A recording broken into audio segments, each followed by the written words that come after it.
Welcome to the Slop Farm. Enjoy the video.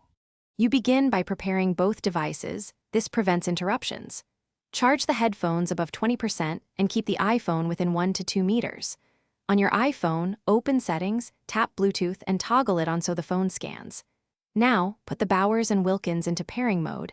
The LED should flash or follow the model's specific hold button instruction.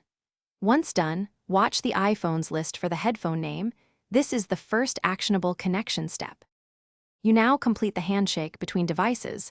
Select the headphone name on the iPhone's Bluetooth list as soon as it appears. When prompted, accept any pairing confirmation. Some older models request a PIN. Try 0000 if necessary. Make sure the iPhone shows Connected next to the device. This indicates successful A2DP and call profile setup. If audio doesn't route automatically, choose the headphones from Control Center's audio output. Once connected, play a short clip to verify sound and controls. You finish by validating the full experience. Make a quick call and play media, adjusting volume both on the iPhone and headphones.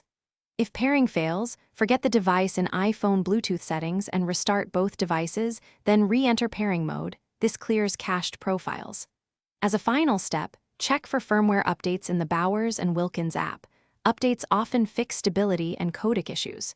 If problems persist, one key troubleshooting tip: reset the headphones to factory defaults before retrying pairing. Thanks for watching.